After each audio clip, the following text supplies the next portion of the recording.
All right, hello, hello, hello. Welcome, welcome, welcome, welcome, welcome, welcome. I am Latice. Thank you for joining in. For introductions, I am Latice. I just said that, oh my goodness. But I do offer readings here as well as personal readings that you can book with me down below or the link in the description as well. Either way works. Offer dream readings, mind, body, soul, so forth and have you. So check that out. I also do Twitch. Not really on there as much as I would like to be, but soon. But I just do reactions to videos, answer questions, talk, a different side of me that you can go ahead and check out on as well. But with that being said and done, like, comment, share, and subscribe, and we're gonna go ahead and get into this. I will say your energy is very singy. I was singing before I started and everything. Very singy.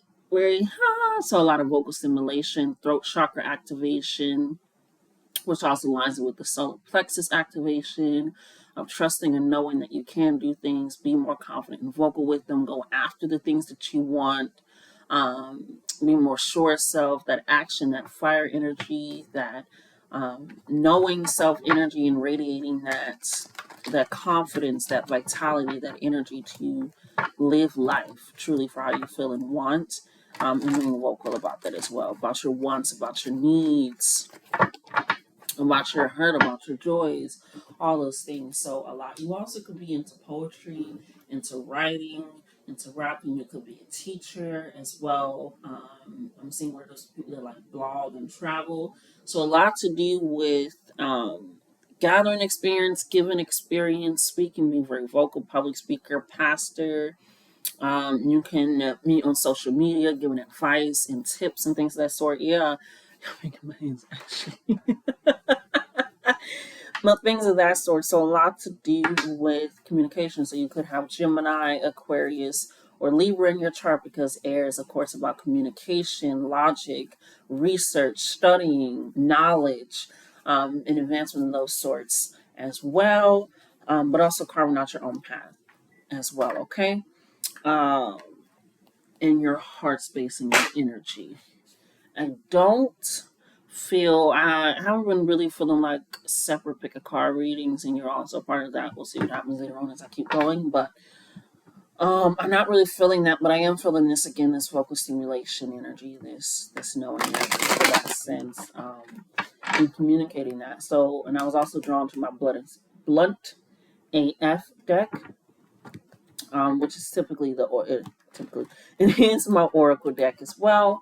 I'm hearing not all words are synonymous.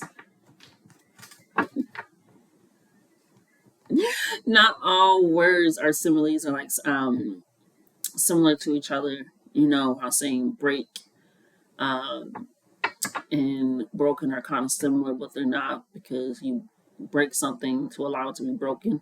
So it's something along those lines to look out for. Like pay attention to what people are saying. It's like when people are watching those interviews with people, right? And say their child was missing, went missing.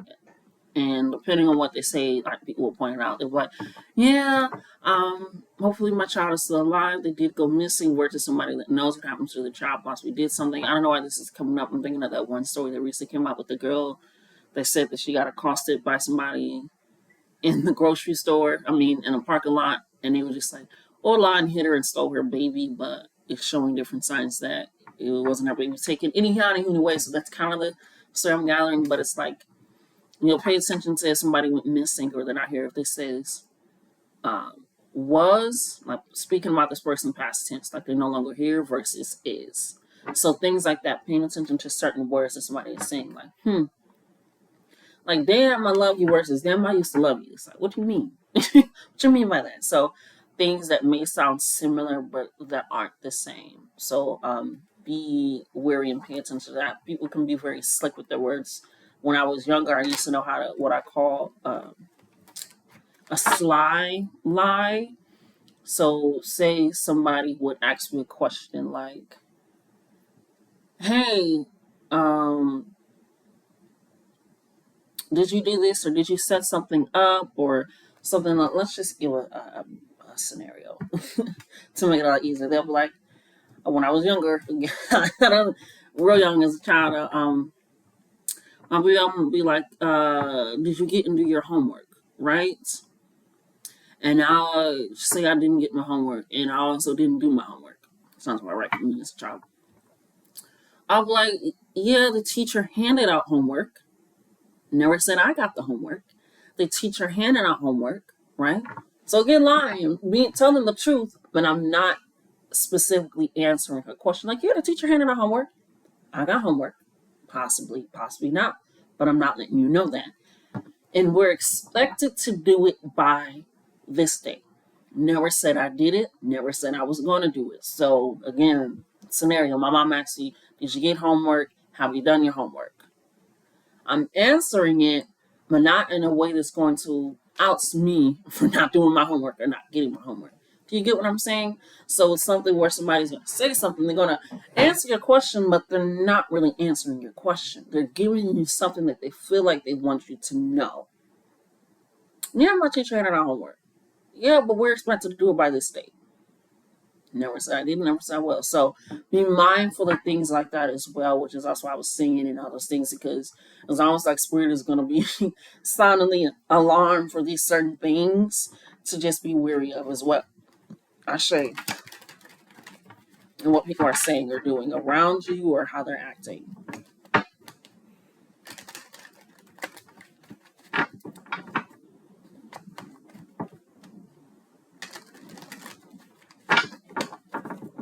Okay, Spirit, what do we have in regards to this collective?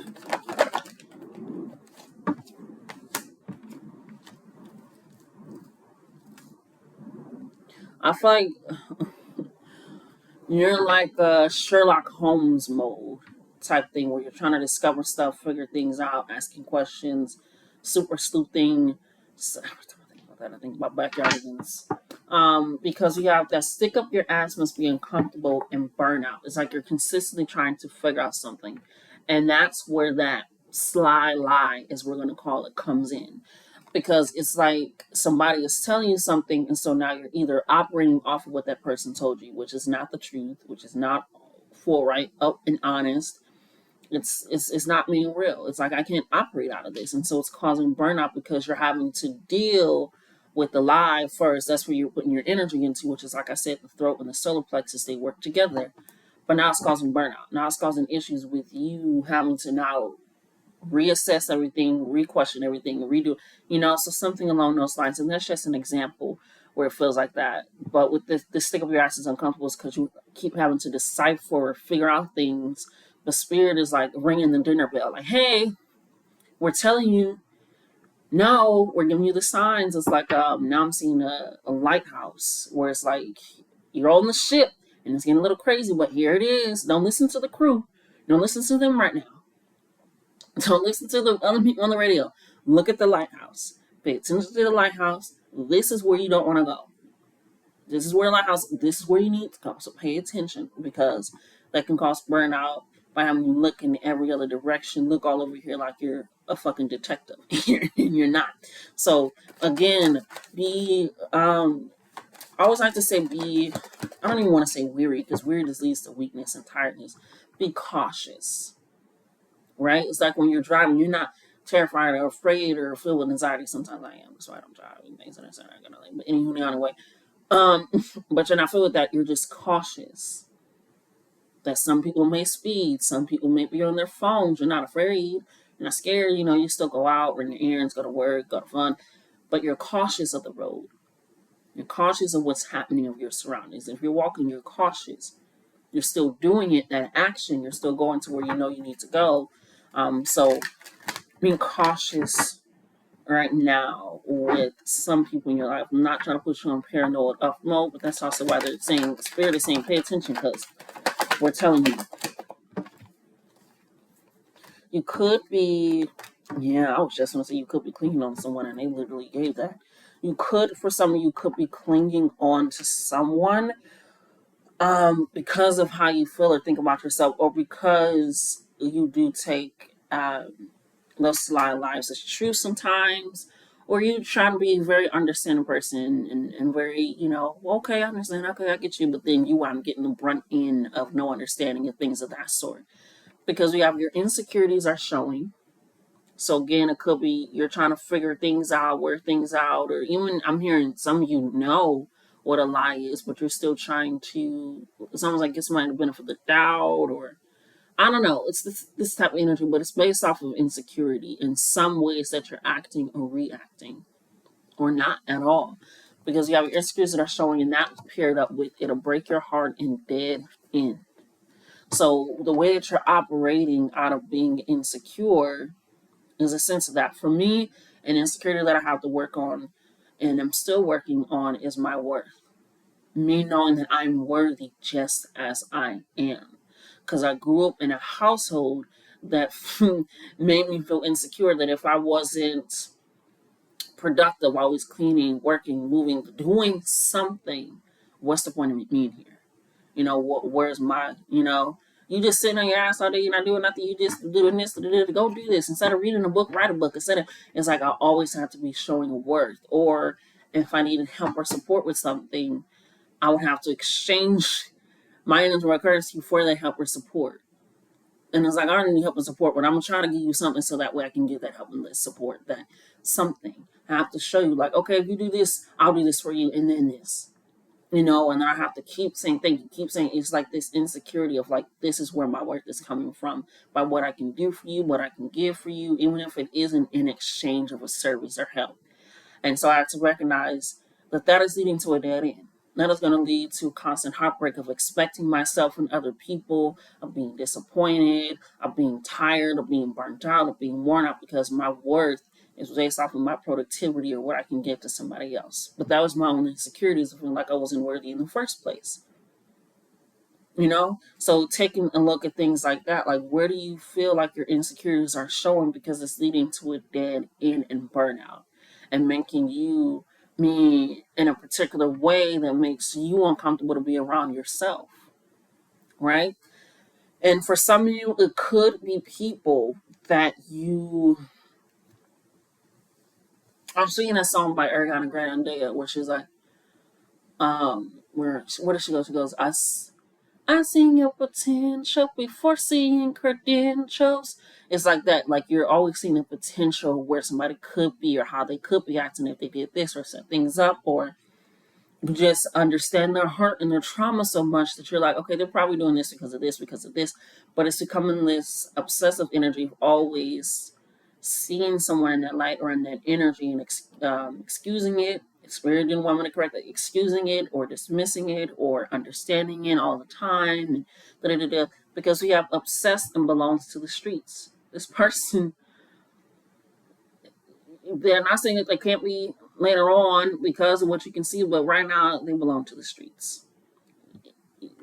Stop trying to make a home for them out of yourself, because it's causing an obsessive energy, overthinking energy. Again, and they want you to be more vocal about your needs, your wants, your desires, where you want to go, who you are, those things. And so that could also lead to that insecurity. But for some of you, it is a relationship where you are so obsessed with where they could be or how things used to be or all this stuff, or obsessed with understanding. I'm just such an understanding person. They'll never meet anybody like me, so I can't let it do. Nobody else is going to be there for them. Something that you're trying to feed yourself, but it's really an insecurity. I wanted to be loved. I wanted to be seen. I wanted to be needed. Which I always say, don't need me. I'd rather you not need me. I would rather you want me. And I can be there when you do need me. But if you need me, once you don't need me anymore, what was the basis of our relationship? So for me, it's in that sense. But a lot of that, because something that you're obsessed with around this person, don't. And even if I'm here for some people, I spend so much time with them. You're obsessed enough with the time that you spend. I invested in them for this and all this long. Baby, you didn't get a diploma when you graduated elementary, but you spent about, 6-7 years there. Deal with it. Deal with it. You may have gotten a little graduation ceremony. Some people didn't. They just went on to the next. But you spent a lot of time there, but you're not trying to get credentials, and because what is that going to do for you now? And spends a lot of time in a lot of places and a lot of things. What you got out of that sometimes is just a lesson, and that is a blessing in itself. Yeah, right on top. Not even joking. Right on top of the obsessed, we have there's a secret. Like I said, pay attention to what people are saying and how they are saying it. Because they're mixing up. I'm hearing also people are being caught up in their own lives. Like they'll say something, but then they'll say something else. You're like, these two don't even match up. That or that timeline does not match up, or that doesn't make sense, or there's something where there's a secret. And so with you being so wrapped in that obsessiveness, just be aware of that because there's a secret. We got happening quickly coming in here for you, and that's right on top of the insecurities, and it'll break your heart. So and a dead end. So this can be a revelation to the things that you've been ignoring about yourself, or a revelation about this person if you are around that, a revelation about how you have been treating and acting with yourself in that regard. That happening quickly can be you recognizing what that insecurity is. Some people don't even feel like certain things are insecurities. They feel like it's things that's a good part of them, you know? Um, and that, but I will say, with me recognizing my insecurities, with feeling like a worth, I'm still able to now show up for people and friends in a way that doesn't make me feel less than or like I have to prove myself, prove that I'm worthy of love, prove that I'm worthy of um, friendship and companionship and people spending time with me and all these things. I don't need to exchange with people being there. It's changed. When that was on the forefront, I'm like, that's why I'm doing that. Sometimes things change quickly after that, or that is the quickly. Okay, but pay attention to also what you're saying and how you say things. Don't be so quick to say, oh no, I don't mind, or it's okay, or no worries, or this and that. Or even if they do apologize, if somebody does apologize, don't always say, oh, okay, thank you. I mean, not thank you, I appreciate it, I forgive you, this and that. Be like, thank you for doing that. I'm not sure if I accept that yet, but I appreciate you taking the time. Or I don't accept that apology, but thank you for being willing. Sometimes people feel like they because an apology is given, they have to accept it. You don't. We have fact checked coming in here again, lining back up with that. Pay attention. We got poor spiritual hygiene coming in here with Casper, the scared ass ghost, and big dick energy. Some of you can be afraid of leaving this person. Some of you can be afraid of being more vocal, more outspoken. Now people are going to see you in a different way. Like, oh, what happened to the show? Whatever that is.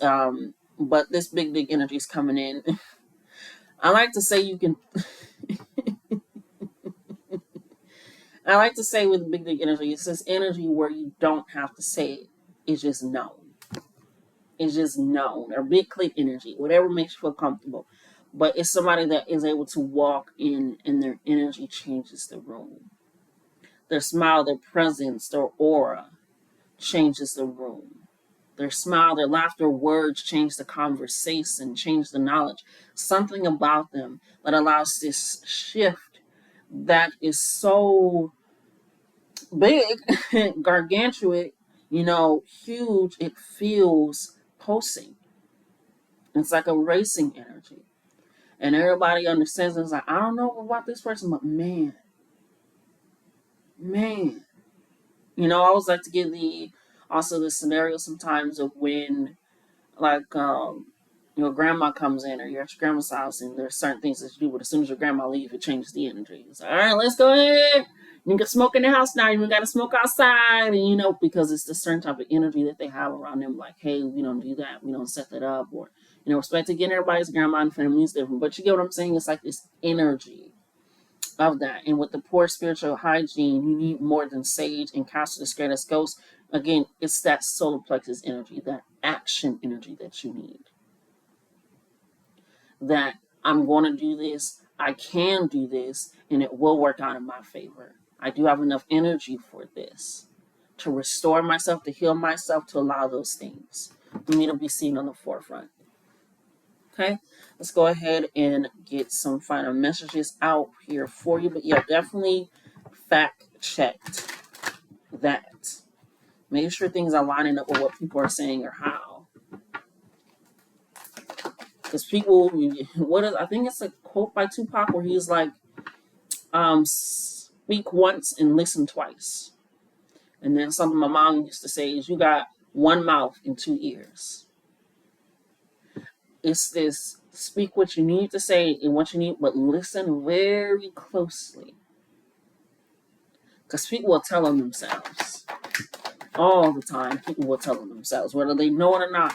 They'll be like, oh, okay, they probably forgot what I said a week ago, and then I'll slip up and say something like, that ain't what you said last week, or that ain't how they operated last week, or that story done changed. It reminds me of the game Alibi. If anybody knows the game Alibi, is where there's a group of people, right, and then there's one detective, and the one detective goes around like, hey, what were you doing last night? What were you doing last night?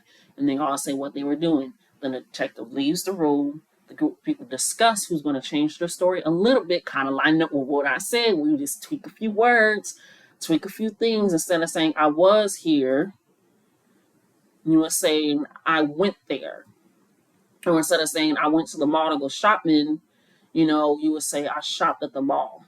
It's things that you would slightly twist, slightly turn, because it's your alibi. It's where you were. It's what you were doing. It's how things set up. It's your character. So pay attention to that, because you also got mental health check. Like I said, this is weighing on you. It's mess with you. It's making you uncomfortable. Your own body with the stick up your ass is uncomfortable. Mentally health check yourself, because you're going to need more than just sage. You're going to need action, strength, determination, and all those things to truly not only face your insecurities and deal with them, but also for some of you to deal with this person that really belongs in the streets. You can't live off of potential matter. Potential also has to meet action. Okay? Everybody got the potential to be something. That don't mean that they're going to be it. Yeah. Right here we have transformative ending 999, and that landed right on top of that stick and the burnout. So again, there's a transformative ending, and it's almost like that Phoenix rising energy. Again, that fire energy, Sag, Leo, and Aries energy of rebirth, change, shift, your home and your body, exploration of that, and being vocal about that. Okay? So checking with yourself, checking with your mental, checking where you are, and operate out of that. Because 999 is that ending. It's that completion energy. Okay? So I love you guys. I love you, love you, love you, and love yourselves more. Until next time, okay?